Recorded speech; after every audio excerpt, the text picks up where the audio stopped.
He spoke about Venezuela, Cuba, and Iran, and we clearly see the inconsistency in the actions of the administration of Donald Trump regarding issues of ensuring international security and the attitude toward international law. Donald Trump, answering a relevant question a few days ago, said that he is not interested in international law and that all norms of behavior in the international arena are determined by his own morality. This is an interesting statement. We never expected that we would have a 100% coincidence of positions with any country, including our closest neighbors. There cannot be such a coincidence between the two largest nuclear powers, between the Russian Federation and the United States either. By the way, this is a good opportunity to recall what was recently reported by the New York Times,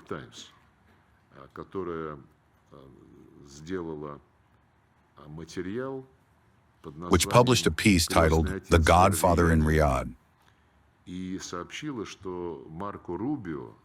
It stated that, during negotiations with me and our delegation in Riyadh in February 2025, as the New York Times writes, Marco Rubio switched into movie buff mode and quoted The Godfather. And so he retold the scene with Vito Corleone where he says to his son, "I spent my whole life trying not to be careless. Women and children can be careless, but not men."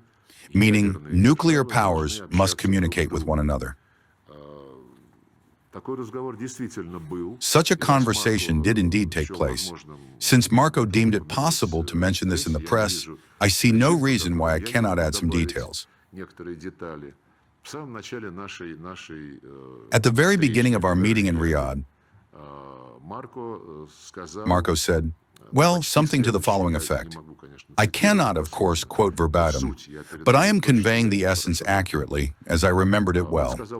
He said, supposedly, the foreign policy of the United States under President Trump is determined by national interests and common sense. This implies, as it were, that the United States recognizes the existence of national interests among its leading partners as well. It was not said among all countries of the world, but among its leading partners, among other great powers. He then continued, stating that the national interests of countries such as the United States and Russia will not always coincide. In most cases, they will not coincide. But when they do coincide in the national interests of the USA and Russia,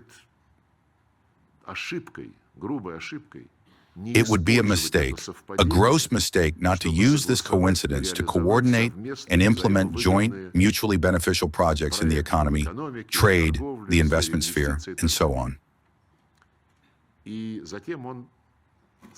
And then he said that when these national interests of countries such as Russia and the United States do not coincide, it would be a crime to allow this discrepancy to degrade into confrontation, and even more so into a hot confrontation. I replied that I fully share this philosophy and logic,